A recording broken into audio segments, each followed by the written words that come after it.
Feliz y bendecido día, aprendiendo un curso de milagros. El secreto de la verdadera oración es olvidarte de las cosas que crees necesitar. Pedir algo específico es igual que ver el pecado primero y luego perdonarlo.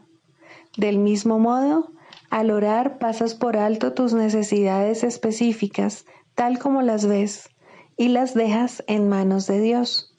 Ahí se convierten en los regalos que le haces, pues le dicen que no antepondrás otros dioses a Él, ni que quieres otro amor que el suyo. Este libro es un comienzo, no un final.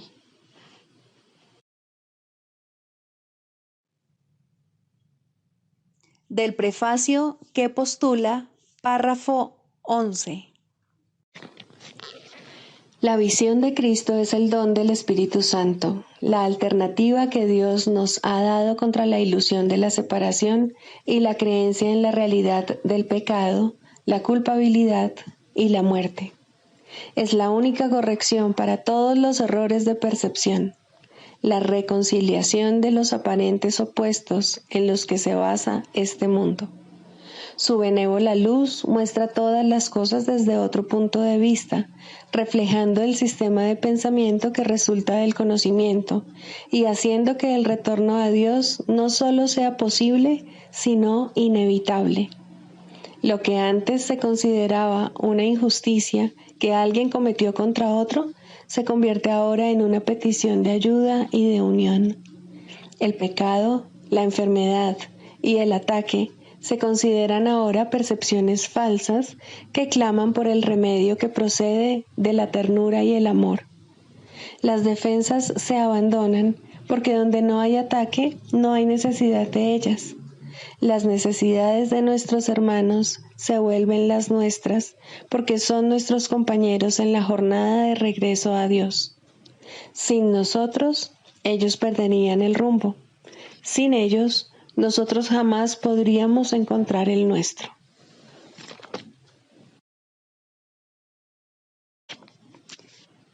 Introducción. Este es un curso de milagros. Es un curso obligatorio. Solo el momento en que decides tomarlo es voluntario. Tener libre albedrío no quiere decir que tú mismo puedas establecer el plan de estudios. Significa únicamente que puedes elegir lo que quieres aprender en cualquier momento dado. Este curso no pretende enseñar el significado del amor, pues eso está más allá de lo que se puede enseñar. Pretende, no obstante, despejar los obstáculos que impiden experimentar la presencia del amor, el cual es tu herencia natural. Lo opuesto al amor es el miedo, pero aquello que todo lo abarca no puede tener opuestos. Este curso puede, por lo tanto, resumirse muy simplemente de la siguiente manera. Nada real puede ser amenazado.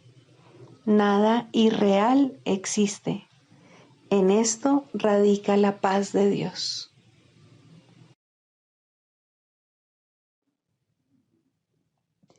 Capítulo 1. El significado de los milagros. Primero, principios de los milagros. Principio 30. Dado que los milagros reconocen el espíritu, ajustan los niveles de percepción y los muestran en su debido lugar.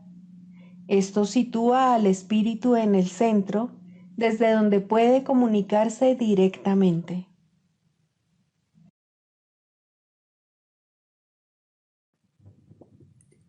Capítulo 4. Las ilusiones del ego. 6. Las recompensas de Dios.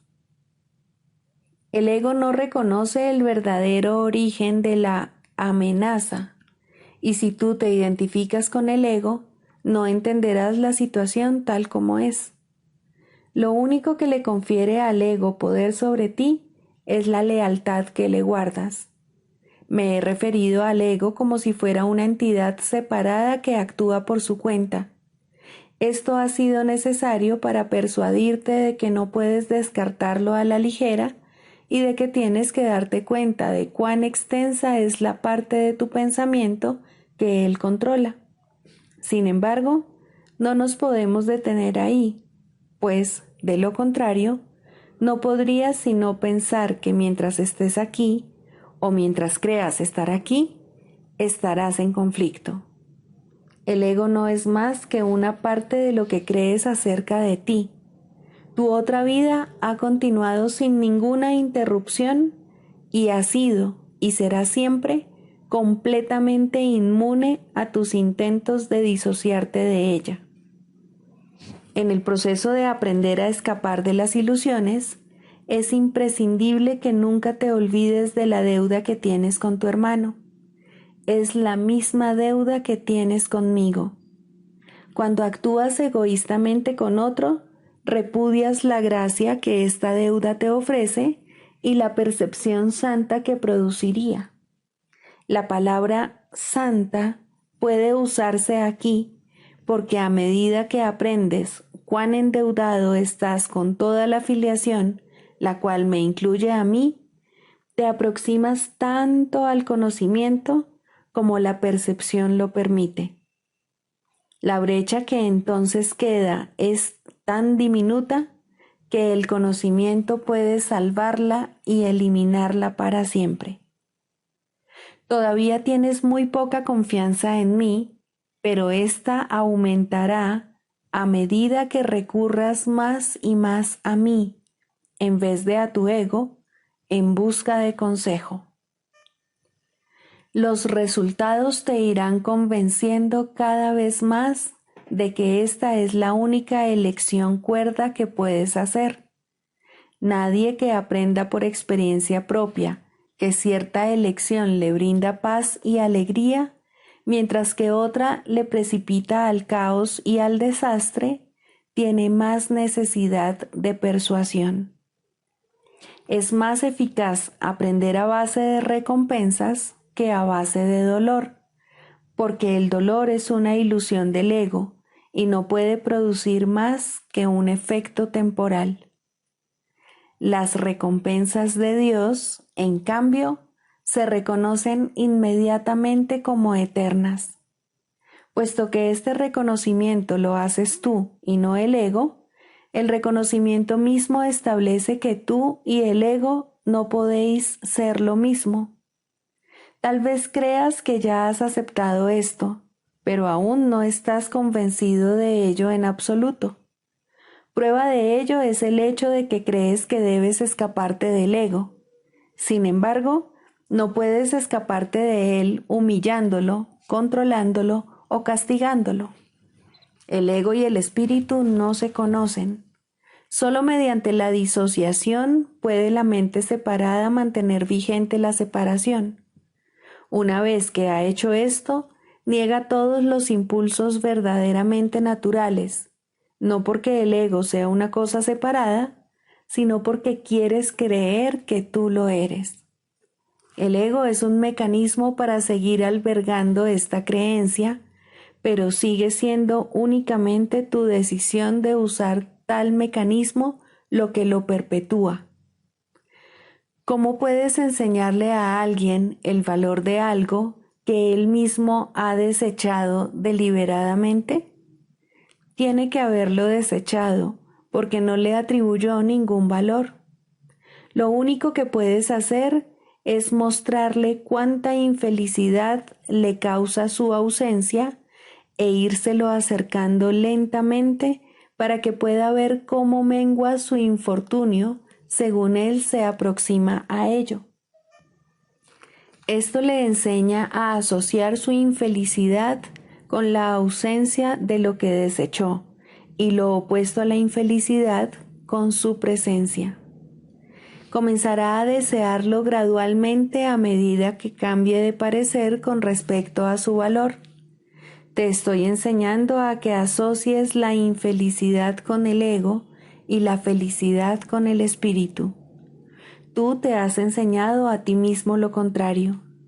Sigues siendo libre de elegir, mas a la vista de las recompensas de Dios, ¿puedes realmente desear las recompensas del ego? De momento, la confianza que yo tengo en ti es mayor que la que tú tienes en mí, pero no siempre será así. Tu misión es muy simple. Se te pide que vivas de tal forma que demuestre que no eres un ego, y yo no me equivoco al elegir los canales de Dios.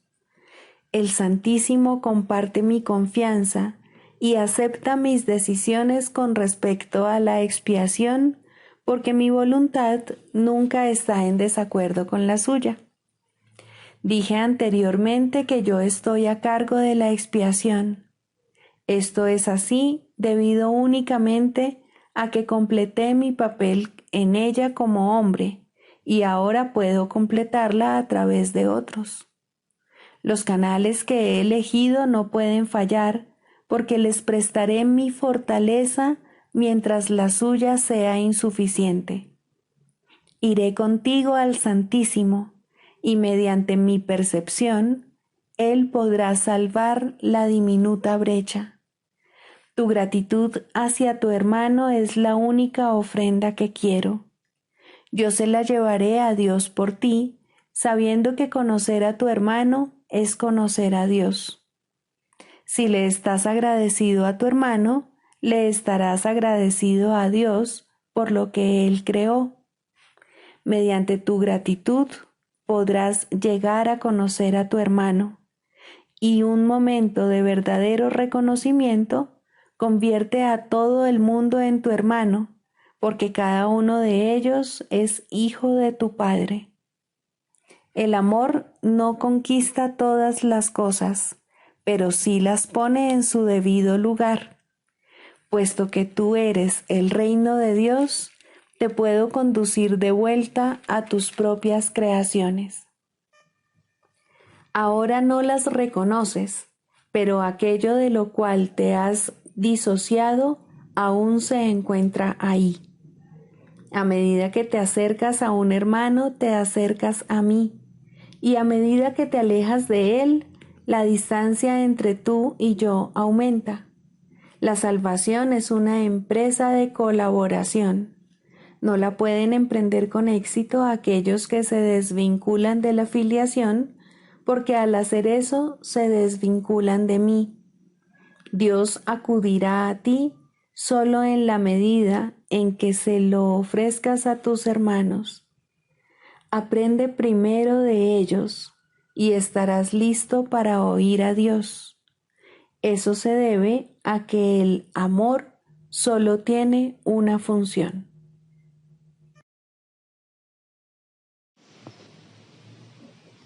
Libro de ejercicios, lección 103.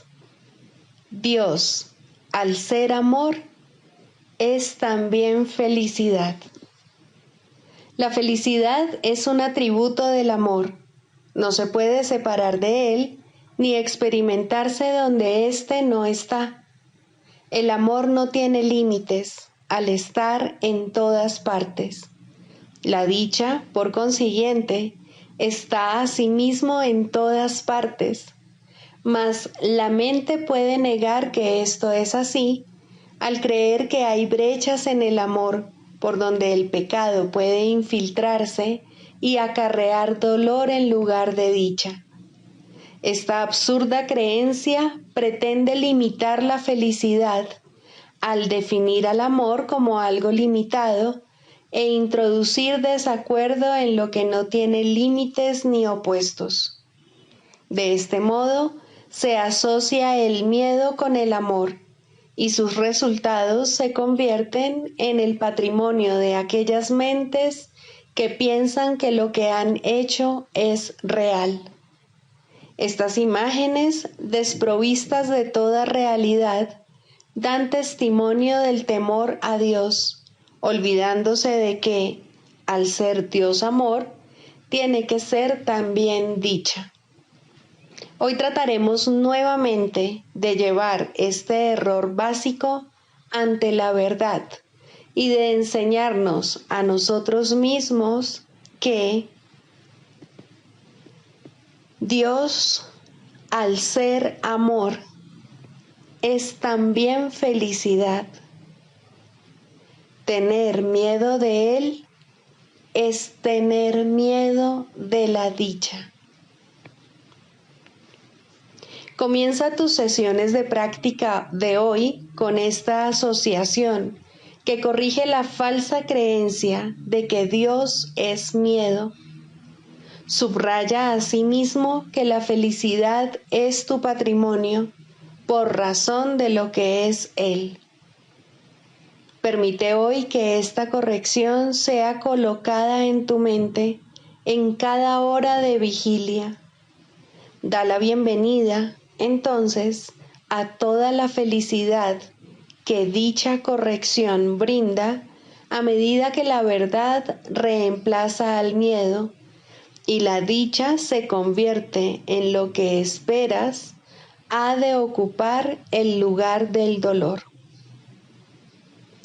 Dado que Dios es amor, se te concederá. Refuerza esa esperanza a menudo a lo largo del día y acalla todos tus temores con la siguiente expresión de certeza, la cual es benévola y completamente cierta. Dios, al ser amor, es también felicidad. Y la felicidad es lo que busco hoy. No puedo fracasar, pues lo que busco es la verdad.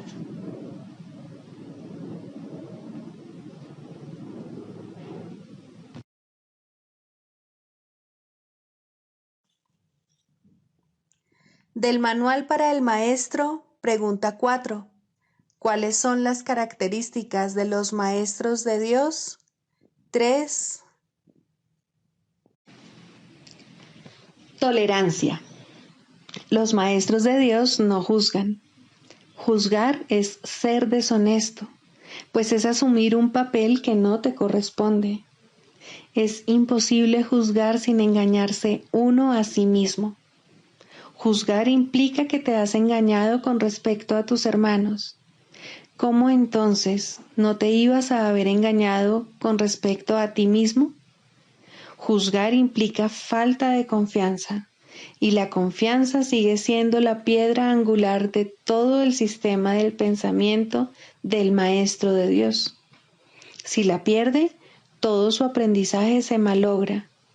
Sin juicios, todas las cosas son igualmente aceptables, pues en tal caso, ¿quién podría juzgarlas? Sin juicios, todos los hombres son hermanos, pues en ese caso, ¿quién se encontraría aparte? Juzgar destruye la honestidad y quebranta la confianza. El Maestro de Dios no puede juzgar y al mismo tiempo espera aprender.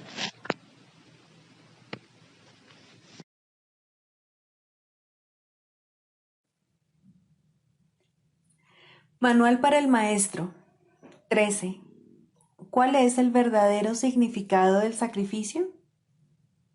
Aunque en la realidad el término sacrificio no tiene absolutamente ningún significado, en el mundo sí que lo tiene.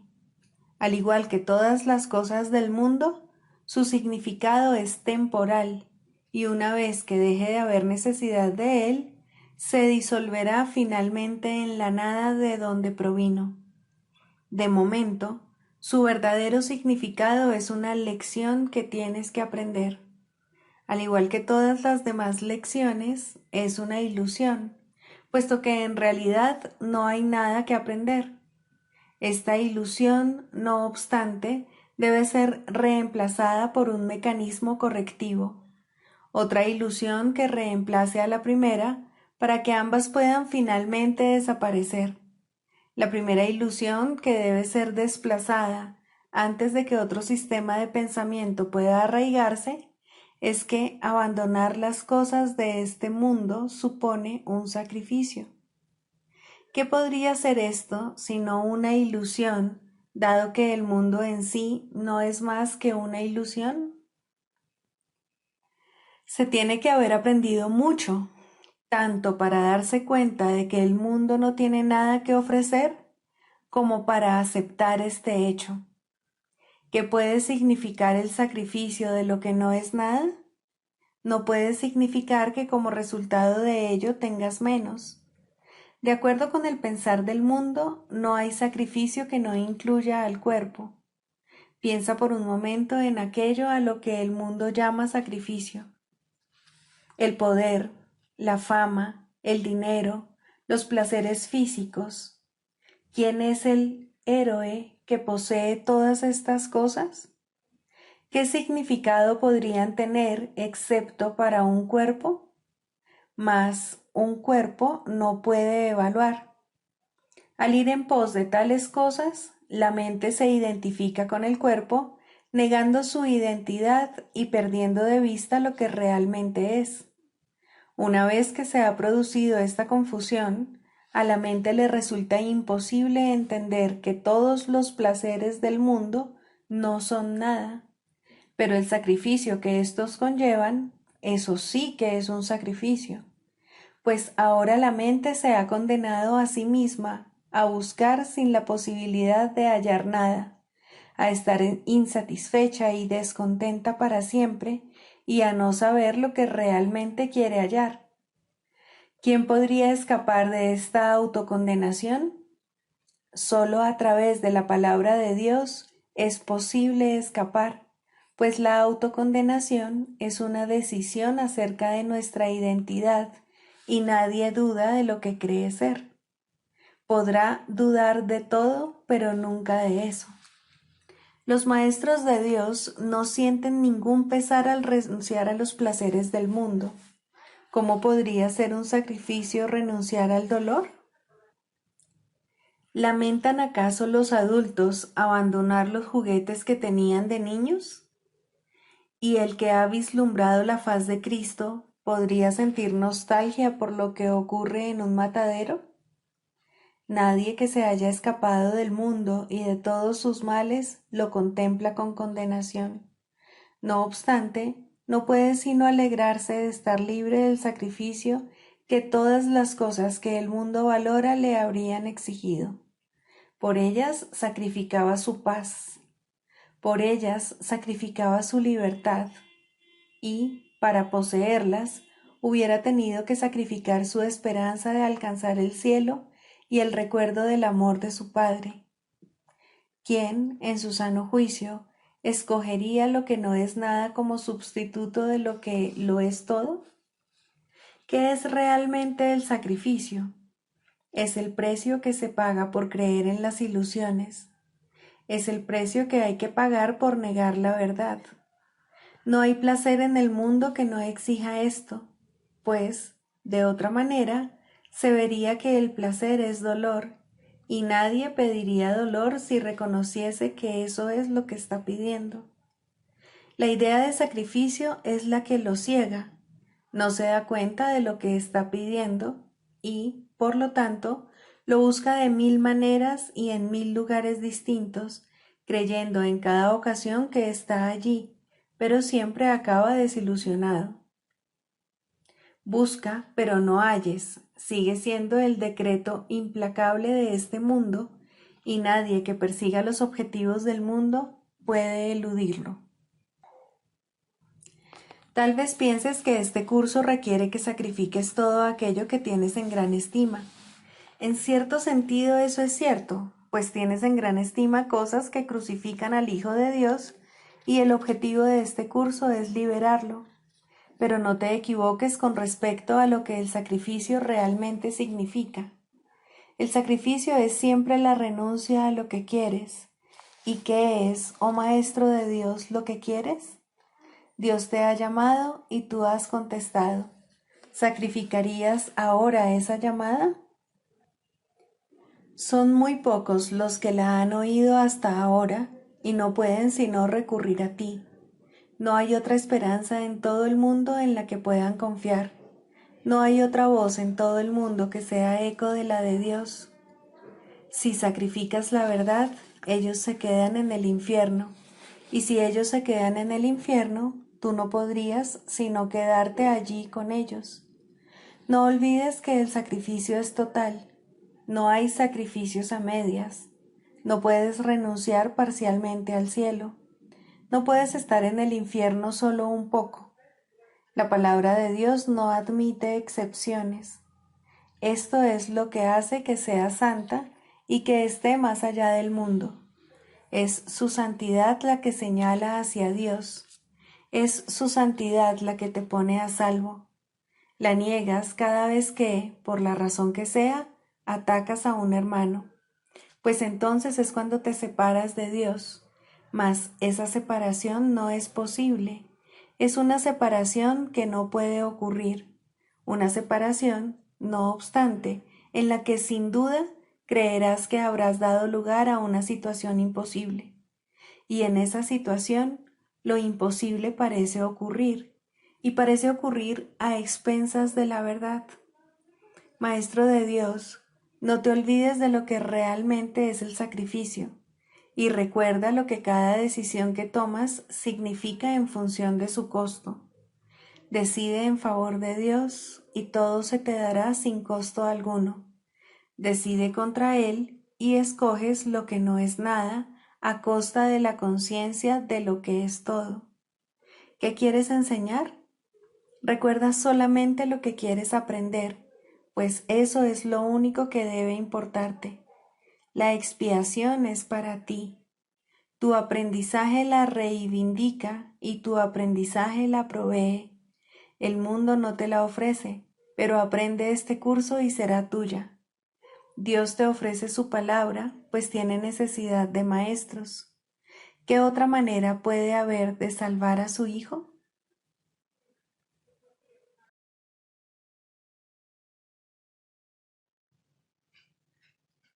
Clarificación de términos. El perdón, la faz de Cristo. El perdón es el medio que nos lleva a Dios y que nos permite alcanzarle, mas es algo ajeno a Él. Es imposible concebir que algo creado por Él pueda necesitar perdón. El perdón, entonces, es una ilusión, pero debido a su propósito, que es el del Espíritu Santo, hay algo en ella que hace que sea diferente. A diferencia de las demás ilusiones, nos aleja del error en vez de acercarnos a él. Al perdón podría considerársele una clase de ficción feliz, una manera en la que los que no saben pueden salvar la brecha entre su percepción y la verdad. No pueden pasar directamente de la percepción al conocimiento, porque no creen que esa sea su voluntad. Esto hace que Dios parezca ser un enemigo en lugar de lo que realmente es, y es precisamente esta percepción de mente la que hace que no estén dispuestos a simplemente ascender y retornar a Él en paz. Y de este modo necesitan una ilusión de ayuda, porque se encuentran desvalidos, un pensamiento de paz porque están en conflicto. Dios sabe lo que su Hijo necesita antes de que Él se lo pida. Dios no se ocupa en absoluto de la forma, pero al haber otorgado el contenido, su voluntad es que se comprenda, y eso basta. Las formas se adaptan a las necesidades, pero el contenido es inmutable, tan eterno como su creador. Antes de que el recuerdo de Dios pueda retornar, es necesario ver la faz de Cristo. La razón es obvia. Para ver la faz de Cristo se requiere percepción. El conocimiento no es algo que se pueda ver, pero la faz de Cristo es el gran símbolo del perdón, es la salvación, es el símbolo del mundo real. El que la ve deja de ver el mundo. Está tan cerca ya del umbral del cielo como es posible estar mientras aún esté afuera. Mas desde ahí, un paso más basta para entrar. Es el paso final y ese se lo dejamos a Dios. El perdón es un símbolo también, pero en cuanto que símbolo exclusivo de la voluntad del Padre, no puede ser dividido. Y así, la unidad que refleja se convierte en su voluntad. Eso es lo único que aún está en el mundo en parte y que, al mismo tiempo, es el puente que conduce al cielo. La voluntad de Dios es lo único que existe. Lo único que podemos hacer es pasar de la nada al todo, del infierno al cielo. ¿Es esto una jornada? No, en verdad no lo es, pues la verdad no va a ninguna parte. Pero las ilusiones cambian según el lugar o la época. El paso final no es más que otro cambio. Por ser una percepción, es en parte irreal. Sin embargo, esa parte desaparecerá. Lo que entonces quedará será la paz eterna y la voluntad de Dios. Ahora ya no hay deseos, pues los deseos cambian.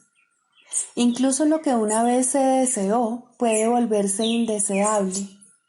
Esto es así porque el ego jamás puede estar en paz. Pero la voluntad es constante por ser el don de Dios, y lo que Él da es siempre como Él mismo. Este es el propósito de la faz de Cristo. Es el regalo de Dios para la salvación de su Hijo. Contempla únicamente esto y habrás sido perdonado. Cuán hermoso se vuelve el mundo en ese instante en el que ves la verdad acerca de ti mismo reflejada en él. Ahora estás libre de pecado y contemplas tu impecabilidad. Ahora eres santo y así lo percibes. Y ahora la mente retorna a su Creador, la unión de Padre e Hijo, la unidad de unidades que se encuentra detrás de toda unión, aunque más allá de todas ellas. No se ve a Dios, sino que únicamente se le comprende. No se ataca a su Hijo, sino que se le reconoce.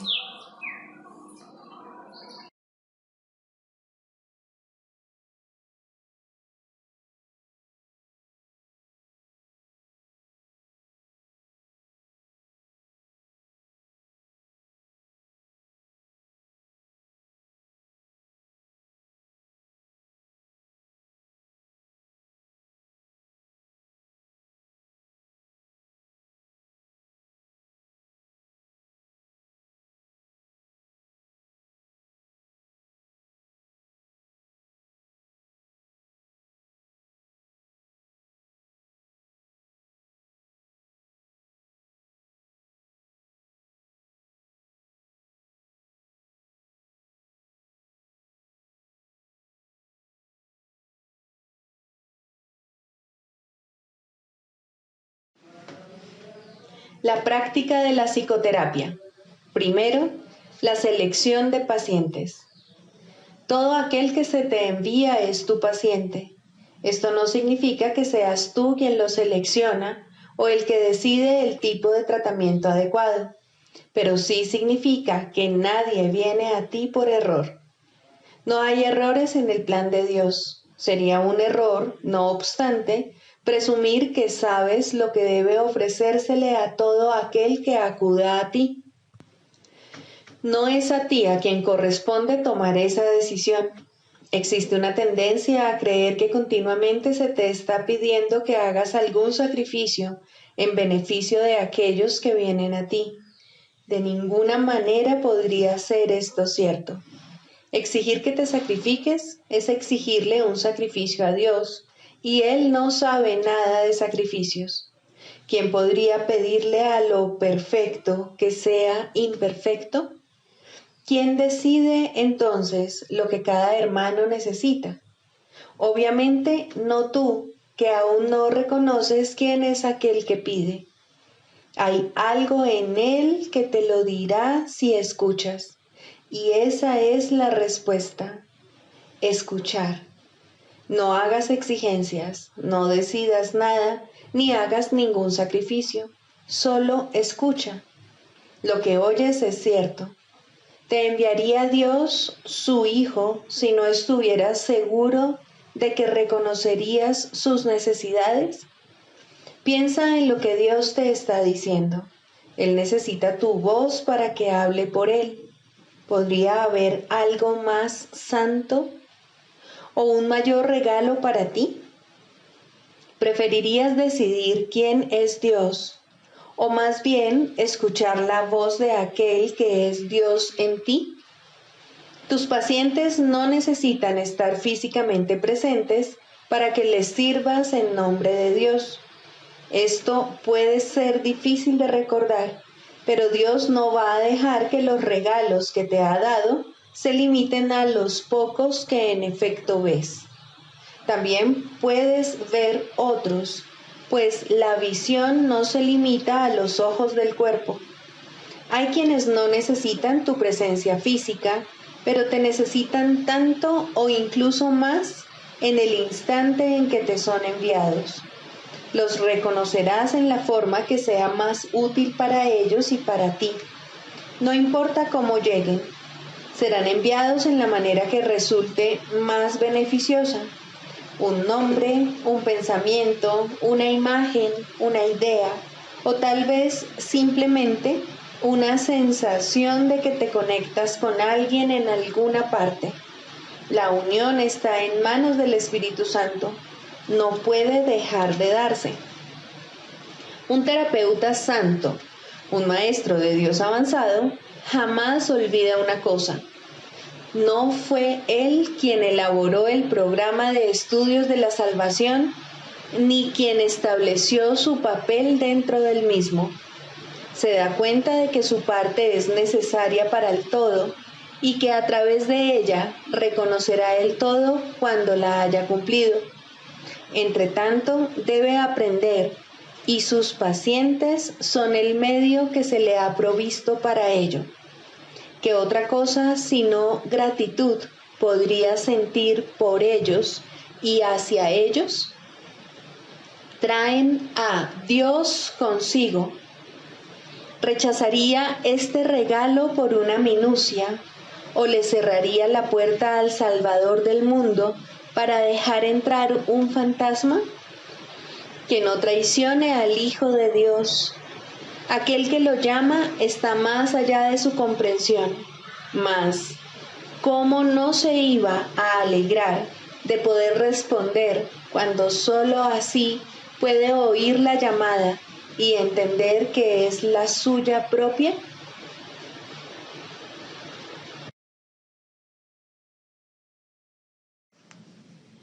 El canto de la oración. Segundo, la falsa curación en contraposición a la verdadera. La falsa curación no es más que un mísero intercambio de una ilusión por otra más agradable, de un sueño de enfermedad por uno de salud. Esto puede ocurrir en los primeros niveles de oración en combinación con un perdón bien intencionado, pero aún no comprendido del todo. Solo la falsa curación puede dar lugar al miedo, de tal manera que la enfermedad es libre para arremeter de nuevo. La falsa curación puede, en efecto, eliminar ciertas formas de dolor y enfermedad, pero la causa sigue ahí y no dejará de producir efectos. La causa sigue siendo el deseo de morir y de vencer a Cristo. Y con este deseo, la muerte es segura, pues a la oración se le da respuesta. No obstante, hay una clase de muerte aparente que tiene otra fuente. No es el resultado de pensamientos hirientes ni de una furia desenfrenada contra el universo. Significa simplemente que la utilidad del funcionamiento del cuerpo ha concluido, de manera que se elige abandonarlo en forma similar a como uno se desprende de una vestimenta desgastada. Esto es lo que debiera ser la muerte, una elección tranquila que se lleva a cabo felizmente y con una sensación de paz, pues el cuerpo se ha usado con bondad para ayudar al Hijo de Dios en el camino que lo lleva a su Padre. Le damos las gracias al cuerpo por el servicio que nos ha prestado, pero nos sentimos agradecidos también de que ya no haya necesidad de seguir transitando por el mundo de las limitaciones, ni de alcanzar al Cristo en formas borrosas y, a lo sumo, poder verlo claramente en amorosos destellos. Ahora podemos contemplarle sin velos, en la luz que hemos aprendido a ver nuevamente. Llamamos a esto muerte, pero es libertad. No se presenta en formas que parecen imponerse con dolor a una carne renuente, sino como una dulce bienvenida a la liberación. Si ha habido verdadera curación, esta puede ser la forma en que la muerte llegue cuando sea el momento de descansar por un rato de la labor gustosamente realizada y gustosamente concluida. Ahora nos dirigimos en paz a una atmósfera más despejada y a climas más suaves, donde no es difícil ver que los regalos que dimos nos fueron salvaguardados. Cristo nos resulta más claro ahora. Su visión es más sostenida en nosotros. Su voz, la palabra de Dios, más claramente nuestra. Este sereno pasar de un nivel de oración más elevado a un tierno perdón de las cosas del mundo solo puede recibirse con agradecimiento. Pero primero, la verdadera curación tiene que haber bendecido a la mente con amoroso perdón por los pecados con los que soñó e impuso sobre el mundo. Ahora sus sueños se desvanecen en un tranquilo descanso. Ahora su perdón viene a sanar el mundo y está lista para partir en paz, pues la jornada ha llegado a su fin y las lecciones se han aprendido. Eso no es muerte de acuerdo con el pensar del mundo, pues la muerte es cruel ante sus atemorizados ojos y se manifiesta en forma de castigo por el pecado. ¿Cómo podría entonces ser una bendición? ¿Y cómo puede dársele la bienvenida cuando se le debe temer?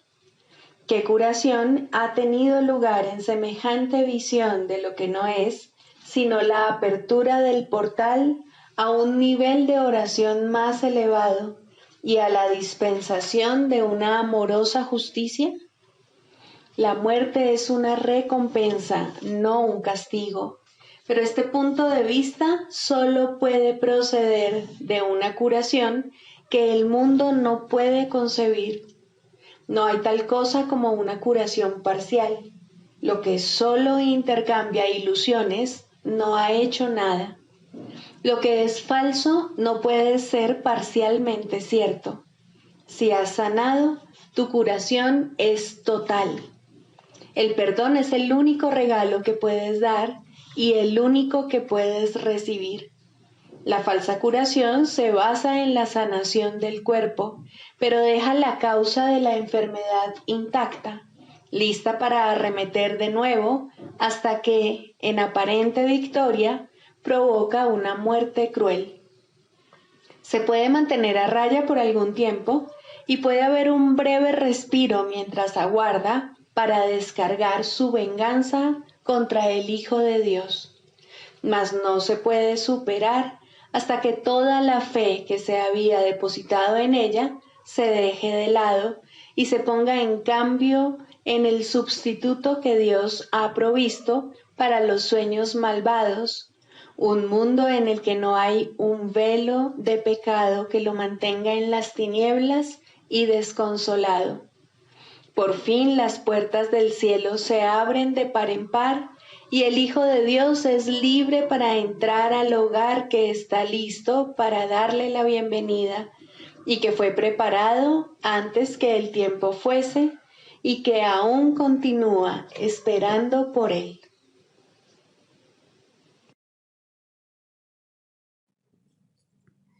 Sigamos a Jesús haciendo del perdón algo tan natural como respirar y algo tan vital como el aire.